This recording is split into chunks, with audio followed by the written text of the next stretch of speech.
सभी दोस्तों को नमस्कार। मैं अमित यादव आप सभी को स्वागत करता हूं UPSC and UPPSC with Amit Yadav के इस यूट्यूब चैनल पर। दोस्तों, आज हम उन विद्यार्थियों के लिए, उन दोस्तों के लिए यह वीडियो लाए हैं जो 2022 का फॉर्म फिलिप कर चुके हैं और इसका एग्ज़ाम देने के लिए तैयारी अपना कर रहे हैं। और इसमें मेन टॉपिक कवर कैसे करें, पिछले 5 साल से क्वेश्चन का ट्रेंड क्या है इसके बारे में, और 80% क्वेश्चन पिछले 5 वर्षों से किस किस टॉपिक से, किस किस सब्जेक्ट से सबसे ज़्यादा आ रहा है, इसके बारे में हम लोग आज चर्चा करेंगे। चलिए ज़्यादा बात ना करते हुए अपने मुख्य टॉपिक पर। यहाँ पर देखिए लिखा है UPSC prelims 5 years trend analysis and core area 2017 से 2021 तक। 2017 से 2021 तक चलते हैं, देखते हैं सब्जेक्ट वाइज। देखिए सब्जेक्ट, नंबर ऑफ क्वेश्चन 2020 और 2021। पहले वीडियो में हम 2020 और 2021 का एनालिसिस करेंगे और कोर एरिया भी जानेंगे कि किस किस टॉपिक को कैसे तैयार किया जाए, ये भी आपको बताएंगे। और आप इस पे 100% भरोसा हमारे ऊपर कर सकते हैं। और अगर आपको लगे कि ये गलत बता रहे हैं तो आप लोग खुद एक दिन 2 से 3 घंटा, बहुत ज़्यादा लगेगा, आप लोग प्रीवियस ईयर क्वेश्चन लीजिए, एनालिसिस कीजिए और देखिए कि ये झूठ बता रहे हैं कि सच बता रहे हैं। चलिए आगे बढ़ते हैं। खैर, देखते हैं इकोनॉमिक एंड गवर्नमेंट स्कीम। पहले स्थान पे आपको क्या रखना है, इकोनॉमिक्स एंड गवर्नमेंट स्कीम। यहाँ से नंबर ऑफ क्वेश्चन जो है वो आते हैं 20 से 22, एवरेज है ये 20 से 22, कभी 20, कभी 22, कभी 15 भी आए हैं, तो ये औसतन है, एवरेज है।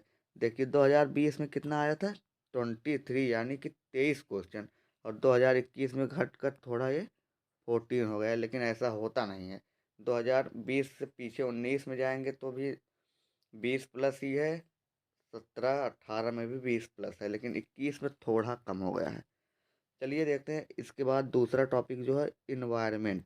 इन्वायरमेंट इन्वायरमेंट यानी कि पर्यावरण। इसमें हमारा एवरेज जो है क्वेश्चन का, ये 18 से 20 हर वर्ष आता है। 18 से 20 हर वर्ष आता है। ये 2020 में 15 क्वेश्चन आया था, लेकिन 2021 में देखिए कितना उछाल मारा है, 21 क्वेश्चन। समझ लीजिए इन्वायरमेंट कितना हमारे लिए लाभदायक होता है। देखिए science and technology. Science and technology को तीसरे नंबर पर रखेंगे और इसको अच्छे से पढ़ेंगे। साइंस एंड टेक्नो में एवरेज जो है 10 से लेकर 15 के बीच में हर साल आते हैं। 2020 और 2021 में 11 क्वेश्चन आए थे। अगला है पॉलिटी। पॉलिटी को आप नज़रअंदाज कर ही नहीं सकते हैं। पॉलिटी सब्जेक्ट राज्य व्यवस्था, जो इंडियन पॉलिटी भारतीय राज्य व्यवस्था है, इसमें हर साल, हर वर्ष 15 से 20 क्वेश्चन आने की संभावना रहती है जब से एग्ज़ाम हो रहा है। देखिए 2020 में 15 क्वेश्चन आए हैं, 2021 में 18 क्वेश्चन आए हैं। चलिए आगे देखते हैं हिस्ट्री। हिस्ट्री हम लोग इसके बाद देखेंगे। हिस्ट्री है औसतन 15 से 20 क्वेश्चन आते हैं। 2020 में 20 और 2021 में 21 क्वेश्चन आए हैं, जो कि एक बढ़िया मात्रा है क्वेश्चन हो गई। लेकिन ये सब्जेक्ट जो है, इस पे ज़्यादातर कमांड आप लोग कीजिए मॉडर्न, आधुनिक हिस्ट्री पर, क्योंकि यहाँ से आपको जितना क्वेश्चन आता है लगभग आप उसे पढ़े होते हैं और आप उसे कर लेते हैं। लेकिन मध्यकालीन इतिहास और प्राचीन इतिहास से कुछ क्वेश्चन ऐसे होंगे जिनका नाम ही आप नहीं सुनेंगे। तो आप लोग सबसे पहले इसमें मॉडर्न हिस्ट्री पर कमांड करें, उसके बाद जो समय मिले उसके बाद आप लोग आर्ट एंड कल्चर, और आर्ट एंड कल्चर हमारे यहाँ से प्रीलिम्स में नहीं आता है, तो प्राचीन इतिहास और मध्यकालीन इतिहास पर आप कमांड कर सकते हैं। अब देखिए अगला टॉपिक है जियोग्राफी, जो कि एकदम आसान है, आप लोग इस पे भी ध्यान दे सकते हैं। इसमें 5 से 10 इस समय 5 वर्ष से क्वेश्चन बहुत ही ज़्यादा नहीं आ रहा है। 5 इस बार भी आया था और 5 2020 में भी आया था। इसके बाद एग्रीकल्चर को आप लोग हल्के में ना लें। एग्रीकल्चर यानी कि कृषि, कृषि से हर वर्ष 5 से 7 क्वेश्चन आते हैं। देख लीजिए यहाँ पर 2020 में 8 क्वेश्चन आया है और 2021 में 6 क्वेश्चन आया है, जो कि ये आप लोग के लिए बहुत ही लाभदायक साबित होगा, क्योंकि एग्रीकल्चर जो है आप मुश्किल से 5 से 7 दिन में इसका सिलेबस ख़त्म कर सकते हैं एकदम अच्छे से पढ़ के। 8 क्वेश्चन या 6 क्वेश्चन आप लोग इसे एग्ज़ाम में करके आ सकते हैं।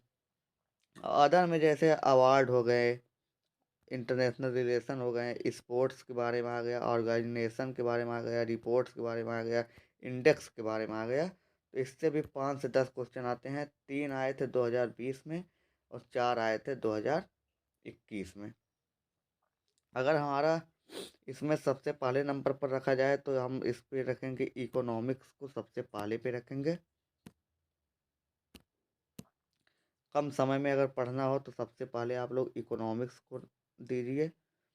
उसके बाद आप लोग साइंस एंड टेक, उसके बाद पॉलिटी, उसके बाद जियोग्राफी, उसके बाद एग्रीकल्चर और उसके बाद इन्वायरमेंट को दीजिए।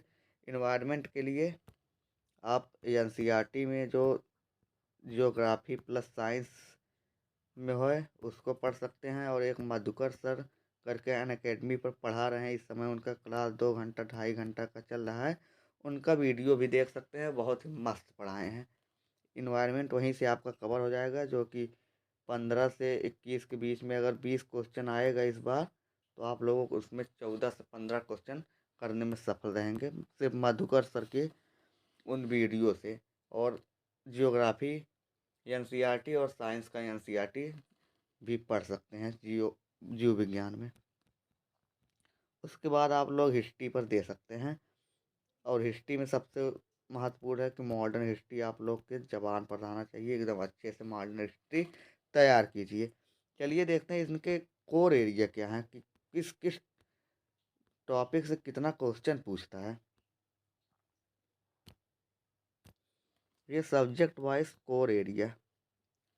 इकोनॉमिक्स पहले नंबर पर कहे थे, इकोनॉमिक्स के रखने के लिए।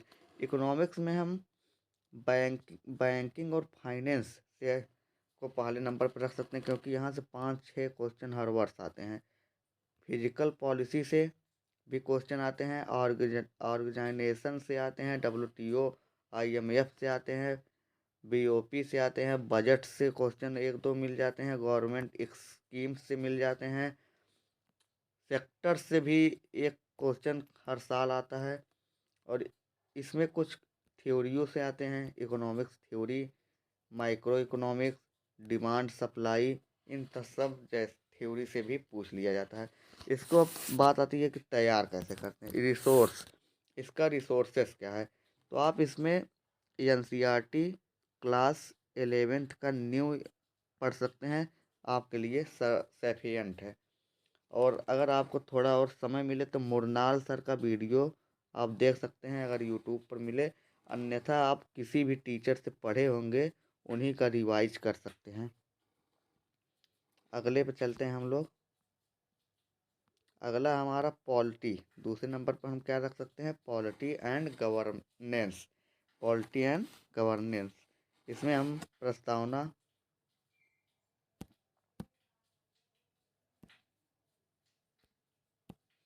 प्रस्तावना से क्वेश्चन आते हैं।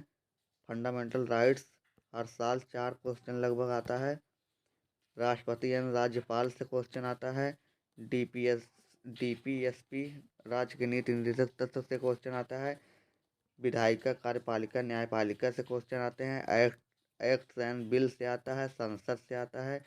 जुडिशरी से आता है। स्टेट से आता है। पार्लियामेंट एंड स्टेट लेजिस्लेटिव से आते हैं। कॉन्स्टिट्यूशन एंड नॉन कॉन्स्टिट्यूशन से आते हैं। और इलेक्शन कमीशन से आते हैं। इसका रिसोर्स क्या है, इसका रिसोर्स एकमात्र है लक्ष्मीकांत का बुक, या आप क्लास 11th और 12th का बुक पढ़ सकते हैं, जिससे आपका मेंस भी तैयार हो जाएगा। मेंस में भी पॉलिटी के अच्छे खासे क्वेश्चन आते हैं। अब जियोग्राफी के रिसोर्स के बारे में हम लोग जान लेते हैं। जियोग्राफी में जो मेन कोर हैं वो हैं नदी और झील। हर वर्ष इनसे एक क्वेश्चन आता ही है। उसके बाद पर्वत पठार, वनस्पति, मृदा, वन, पवन, रिसोर्सेज यानी स्रोत, महासागर जल, सागरीय जलधाराएं, जलवायु परिवर्तन, खनिज एंड उद्योग, नेशनल पार्क। इन सब टॉपिक को आप सबसे पहले कवर करें और समय मिले तो उसके बाद कोई टॉपिक पढ़ें। इसके रिसोर्स की बात करें तो इसमें हम आप सब लोग जानते हैं 6 से लेकर 12 तक का न्यू एनसीईआरटी अगर आपने पढ़ लिया तो एक क्वेश्चन कहीं बाहर नहीं इससे होता, एक भी क्वेश्चन बाहर नहीं होता है। और एक एटलस का मैप ले सकते हैं मैप के लिए। और अगर आपके पास आपने किसी टीचर से पढ़े हैं या किसी टीचर से वीडियो देखे हैं तो ये इतना आपके लिए सफिशिएंट है। अगला है हिस्ट्री। हिस्ट्री जो एक लेंथी सब्जेक्ट है, इसके लिए हम देख सकते हैं आधुनिक इतिहास के लिए स्पेक्ट्रम पहले रखेंगे आधुनिक इतिहास। फिर प्राचीन इतिहास के लिए राम शरण शर्मा का एक ओल्ड एनसीईआरटी आता है। मध्यकालीन इतिहास के लिए सतीश चंद्र का ओल्ड एनसीईआरटी। और कला एवं संस्कृति के लिए नितिन सिंघानिया का बुक आप लोग ले सकते हैं और इससे अपनी तैयारी को मजबूत कर सकते हैं।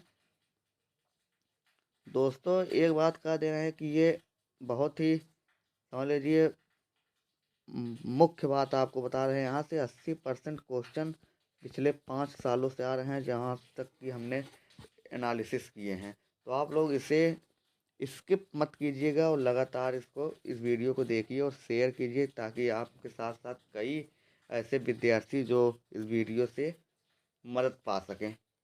इसके बाद हम देंगे अगला अपना टॉपिक जो है ये है science and technology. Science and technology science and technology में साइंस के लिए बायोलॉजी के इतने टॉपिक जो है एकदम मोस्ट इम्पॉर्टेंट है, जिसमें जीवाणु, विषाणु, कवक, प्रोटोजोआ, आनुवांशिक लक्षण, रोग, वैक्सीन, डीएनए, आरएनए, सेल्स, स्टीसी, ये तो आपको इतना ज़रूर पढ़ना है।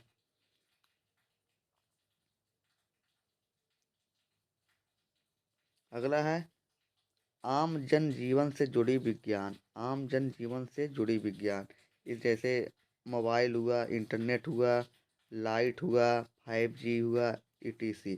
ये सब हमें क्लास 9th और 10th से कुछ मोस्ट इम्पॉर्टेंट चैप्टर जिसमें ये दिया है, ये टॉपिक दिया है आम जन जीवन से जुड़ी समस्याएं विज्ञान, ये पढ़ सकते हैं।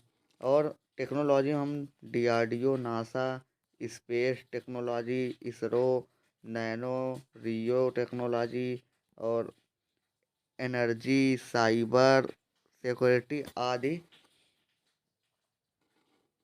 टॉपिक पर ध्यान दे सकते हैं। इसके लिए रिसोर्स जो है ये है करंट अफेयर पर ज़्यादा ध्यान देना। और रही बात इन्वायरमेंट, जो कि हमने आपको बता दिया पहले है कि वो मधुकर सर के अनअकैडमी पर फ्री में इस समय चल रहा है। 2 घंटा लगभग 2 घंटे की वीडियो बनाते हैं वो, वहाँ से आप लोग उसे तैयार कर सकते हैं। और NCERT भी पढ़ सकते हैं जो क्लास 7 जियोग्राफी में भी इन्वायरमेंट के लिए है। और बायो के क्लास 12 के लास्ट 4 चैप्टर भी है। अगर आप इतना भी पढ़ लें तो आपके लिए सफिशिएंट है। दोस्तों यह वीडियो अपने दोस्तों में शेयर करें। और ये बहुत ही मेहनत से हमने एनालिसिस किया है और आप लोग खुद इसको एनालिसिस कीजिए ताकि आपको पता चले कि हाँ यस मैं इसको सही बता रहा हूँ कि वैसे ही लिख दिया हूँ। इसके लिए हमने बहुत समय दिया है। धन्यवाद। जय हिंद दोस्तों, आपका जीवन सफल हो।